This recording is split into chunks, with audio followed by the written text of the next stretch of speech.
భువనగిరి గురించి సపరేట్గా ఒక వార్త రాసినారు చూడండి.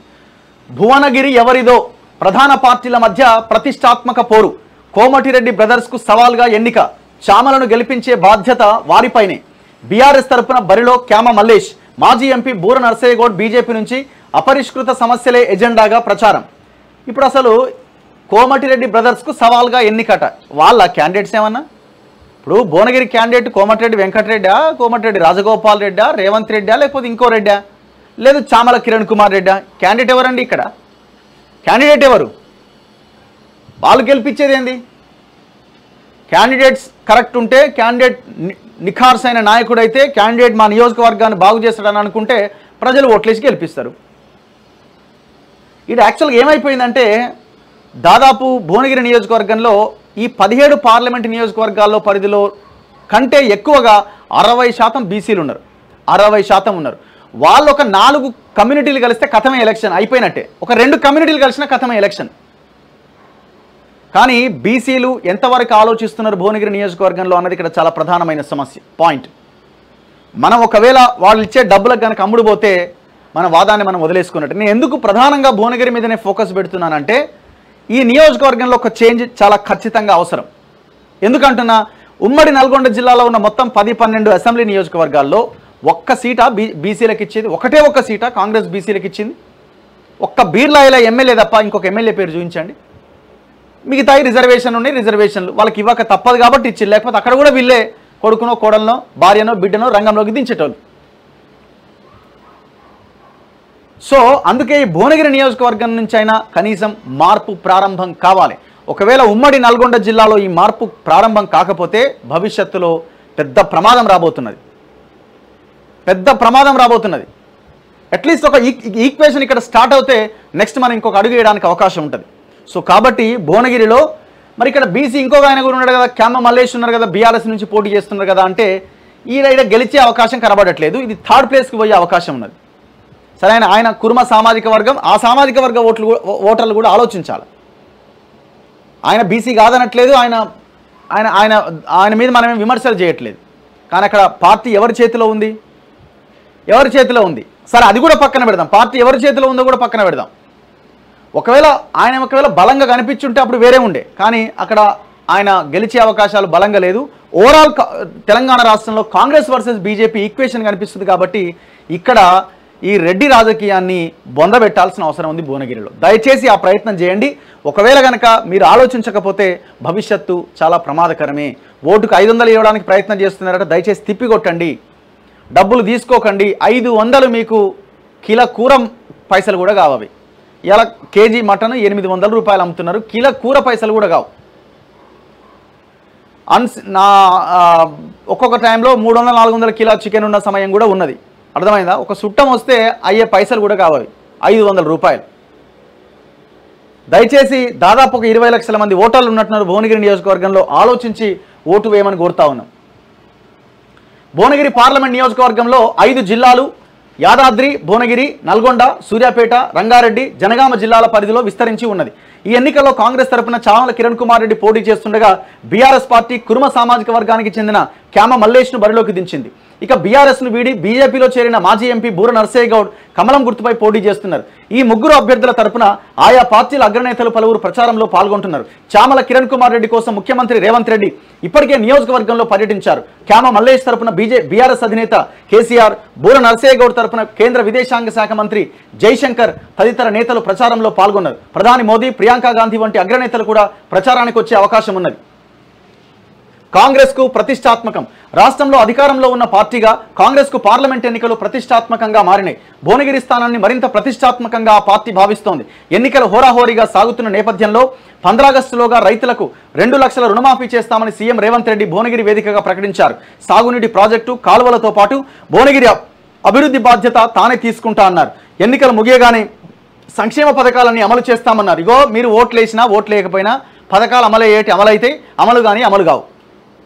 కానీ మనం ఎప్పటికీ వాళ్ళు అమలు చేసే దిశగానే మనం ఒత్తిడి తెస్తూ ఉన్నారు. ఇది ఒక పాయింట్ అయితే, అందుకే మీరు ఈ వాదాన్ని పక్కన పెట్టి ఆ ట్యాప్లో మనం పడకూడదు. భువనగిరి నియోజకవర్గంలో కోమటిరెడ్డి బ్రదర్స్కు సవాల్గా మారింది. మంత్రి కోమటిరెడ్డి వెంకటరెడ్డి, ఆయన సోదరుడు మునుగోడు ఎమ్మెల్యే కోమటిరెడ్డి రాజగోపాల్ రెడ్డి గతంలో ఇక్కడ నుంచి ఎంపీలుగా పనిచేసినందున పార్టీ అభ్యర్థిని గెలిపించే బాధ్యతను అధిష్టానం వీరిద్దరికీ అప్పగించింది. వెంకటరెడ్డి సైలెంట్గానే ఉన్నట్టు కనబడుతున్నది, కానీ రాజగోపాల్ రెడ్డి కొంత అగ్రెసివ్గా పాలిటిక్స్ చేస్తున్నాడు. కారణం ఏంటంటే ఆయనకి ఇట్లా బిగించి పెట్టిరు, ఏమని, నువ్వు ఇది గెలిపిస్తేనే నీకు మంత్రి పదవి. ఆ మంత్రి పదవి కూడా ఇయ్యరు, డౌటే లేదన్న. ఎందుకు ఇస్తారు, ఎట్లా ఇస్తారు? ఆల్రెడీ వాళ్ళ అన్నకి మంత్రి పదవి ఉన్న తర్వాత ఈయనకి ఎందుకు ఇవ్వాలి మంత్రి పదవి?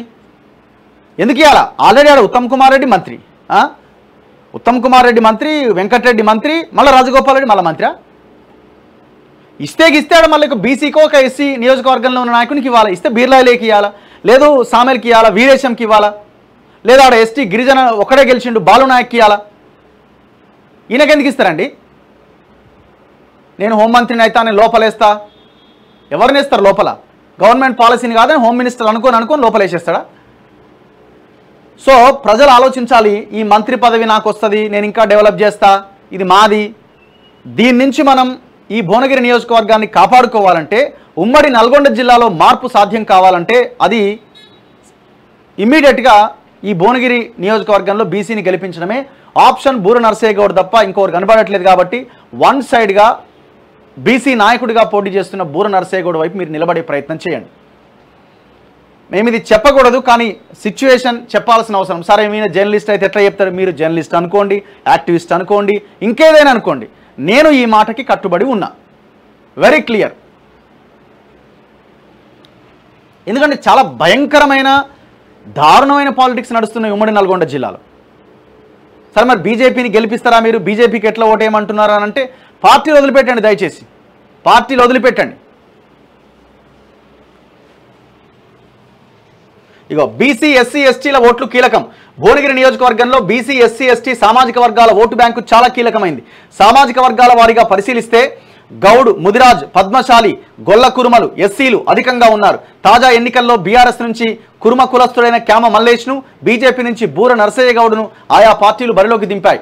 కాంగ్రెస్ పార్టీ మాత్రం మరోసారి రెడ్డి సామాజిక వర్గానికి అవకాశం కల్పించింది. వై? ఎందుకు బీసీకి ఇవ్వలే? అక్కడ మీరు ఒకవేళ అక్కడ బీసీకి ఇచ్చుంటే మీకు అద్భుతమైన అవకాశం ఉండేది కదా, ఎందుకు వదులుకున్నారు? కానియరు వీళ్ళు భవిష్యత్తులో కూడా కానియరు. మీరు చూడండి, ఒక ఆయనేమో బిడ్డ కోసం ప్రయత్నం చేసిండు, ఇంకొక ఆయనేమో భార్య కోసం ప్రయత్నం చేసిండు, కానీ ఒక బీసీకి ఇవ్వడానికి మాత్రం ప్రయత్నం చేయలే. మీ భార్యలు మీ బిడ్డలు ఎంపీలు ఎమ్మెల్యేలు కావాలా, కానీ ఒక బీసీ ఎమ్మెల్యే అవ్వడానికి మాత్రం, ఎంపీ అవ్వడానికి మాత్రం అవకాశం లేదా? ఆలోచించొద్దా ఇది మనం?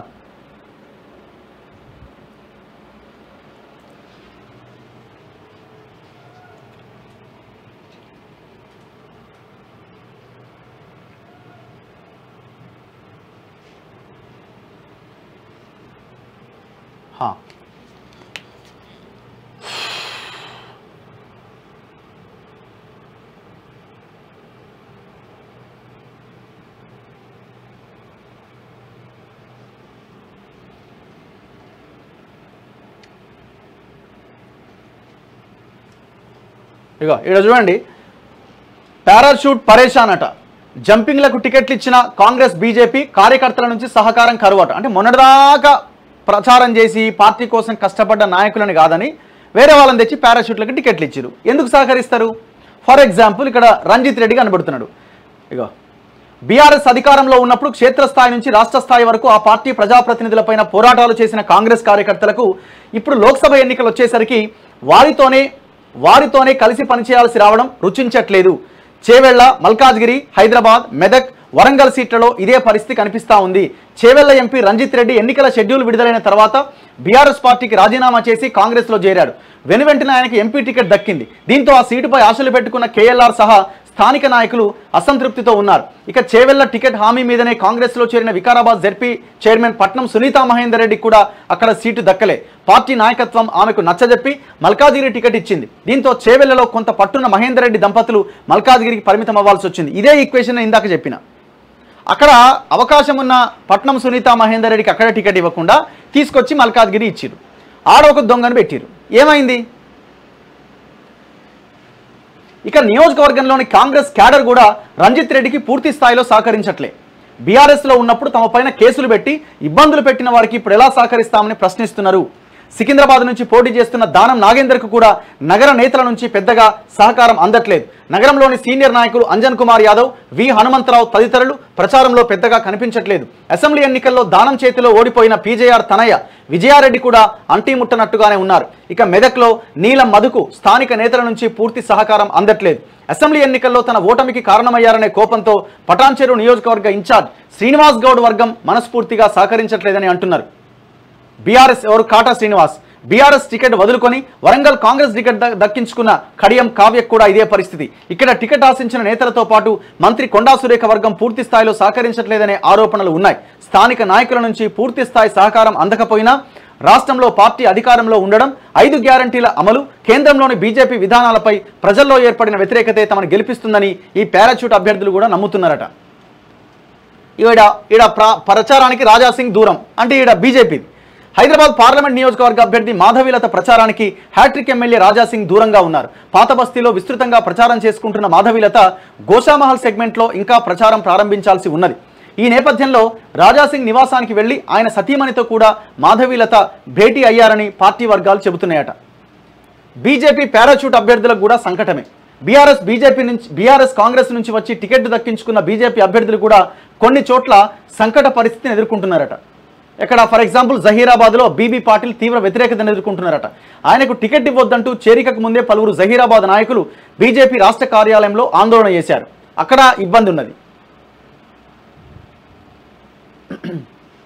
అండ్ దాంతోపాటు ఇక ఆదిలాబాద్ టికెట్ కోసం సిట్టింగ్ ఎంపీ సోయం బాపురావుతో పాటు మాజీ ఎంపీ రమేష్ రాథోడ్ చివరి వరకు ప్రయత్నించారు. కానీ ఇక్కడ బీఆర్ఎస్ నుంచి వచ్చిన నగేష్కు బీజేపీ అవకాశం ఇచ్చింది. దీంతో బాపురావు ప్రచారానికి దూరంగా ఉంటున్నారట. రమేష్ రాథోడ్ నామినేషన్ దాఖలు చేసిండు. పోటీలో ఉంటారా లేదా అనేది చూడాలి. అండ్ నల్గొండలో సైదిరెడ్డికి టికెట్ ఇవ్వద్దంటూ మొదట్లోనే అధినాయకత్వానికి విజ్ఞప్తి చేసిన పలువురు సీనియర్లు ఇప్పటికీ అసంతృప్తిగానే ఉన్నారట.